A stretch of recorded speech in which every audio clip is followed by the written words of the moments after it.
मेरे प्यारे दोस्तों, मेरे पिछले वीडियो में आपने देखा कि आत्मा और आत्मा का शरीर दोनों अलग अलग हैं। अब आगे, आत्मा जब शरीर में आती है तब आत्मा अपने आप को मनुष्य समझने लगती है, क्योंकि इन आँखों से जो दिखता है उसे समझना आसान है और जो नहीं दिखता उसे समझना मुश्किल होता है।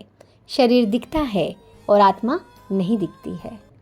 हम आत्मा को देख नहीं सकते, इसमें मानव के शरीर की देखने की क्षमता जिम्मेदार है। मानव की आंखें केवल उन्हीं चीज़ों को देख सकती हैं जिन्हें प्रकाश हमें दिखाता है, पर जिन चीज़ों से प्रकाश आर पार हो जाता है वह हमें दिखाई नहीं देती। इसलिए मानव आँखों की लिमिटेशन की वजह से हम आत्मा को देख नहीं सकते। उदाहरण के तौर पर हवा होती है पर हमें दिखती नहीं, अणु दिखता नहीं पर होता है, दही के अंदर सूक्ष्म कीड़े होते हैं पर हमें दिखते नहीं। ऐसे बहुत से रंग हैं जो पक्षियों को और जानवरों को दिखते हैं पर हमें नहीं दिखते। बिल्ली को अंधेरे में दिखता है पर हमें नहीं दिखता। इसलिए जो दिखता नहीं वो होता नहीं, तो ऐसा होता नहीं। उसी तरह आत्मा दिखती नहीं पर आत्मा होती है। आत्मा को चाकू काट नहीं सकता, पानी गीला नहीं कर सकता, अग्नि जला नहीं सकती, हवा उड़ा नहीं सकती, पर यही आत्मा जब शरीर में प्रवेश करती है तो इन सभी चीज़ों का अनुभव कर सकती है। अग्नि शरीर को जला सकती है, जलता तो शरीर है पर पीड़ा आत्मा को होती है। पानी भिगा सकती है, जहाँ भीगता शरीर है और ठंड का अनुभव आत्मा को होता है। चाकू शरीर को काट सकता है पर कटता तो शरीर है और दर्द आत्मा को होता है। आत्मा की 3 विशेषताएं होती हैं, या कह सकते हैं आत्मा की 3 विशेष शक्तियाँ होती हैं। पहला है मन, दूसरा है बुद्धि और तीसरा है संस्कार। मन क्या है? क्या आपने कभी सोचा है मन हमारे शरीर में कहाँ है? बिना जाने कि हमारा मन शरीर में कहाँ है, हम दिन भर अपने मन के बारे में बात करते रहते हैं। जैसे मेरा मन आज बहुत दुखी है, मेरा मन कर रहा है मैं कहीं पर घूमने जाऊं, या मेरा मन नहीं कर रहा कुछ काम करने का।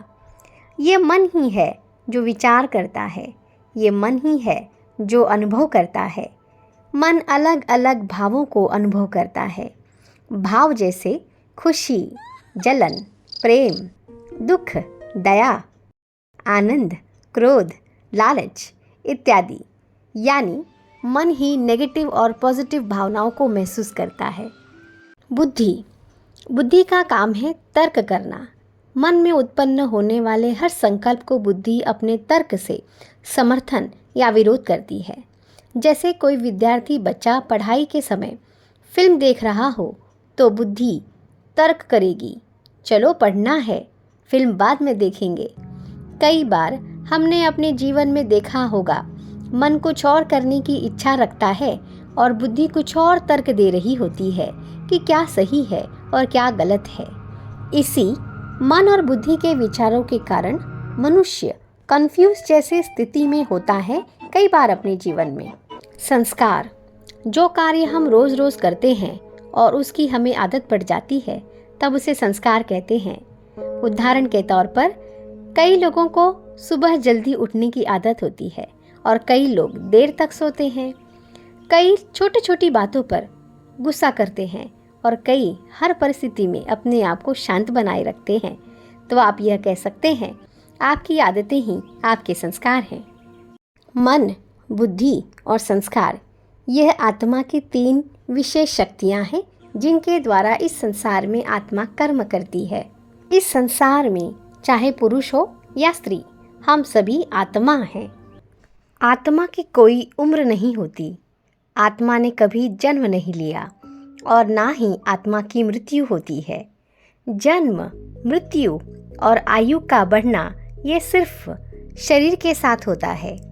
आत्मा इस धरती पर एक जीवन यात्रा पर है। आत्मा यहाँ पर बार बार अलग अलग शरीर लेती है और यहाँ आत्मा जीवन के कई अनुभव करती है। जहाँ जन्म और मृत्यु ये 2 दरवाजे हैं जिससे पुराने जीवन से मुक्ति और नए जीवन की शुरुआत होती है। चलो एक जीवन यात्रा पर चलते हैं।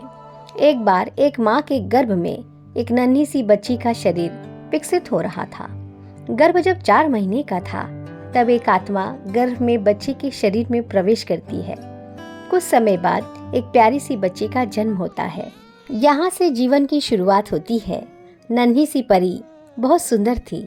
अभी तक उसका नाम नहीं रखा था। बिना नाम के भी उसका अस्तित्व था। फिर उसका नाम रखा गया। तब से वह मीना कहलाने लगी। मीना धीरे धीरे बड़ी होती गई और स्कूल जाने लगी। वहाँ उसको एक और पहचान मिली, विद्यार्थी की। कुछ समय बाद वह बड़ी हो गई और उसका विवाह हो गया। तब वह किसी की पत्नी कहलाने लगी। फिर कुछ समय बाद वह माँ बन गई, तो माँ शब्द भी उसकी पहचान और अनुभव का एक हिस्सा बन गया। कुछ समय बाद उसने टीचर की नौकरी कर ली और टीचर शब्द उसकी पहचान बन गई।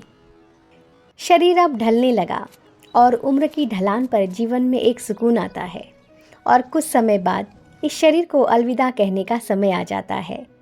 कहने का मतलब यह है कि माँ बनने के पहले वह एक टीचर थी, टीचर बनने के पहले वह विद्यार्थी थी और शुरुआती पहचान में वह मीना थी।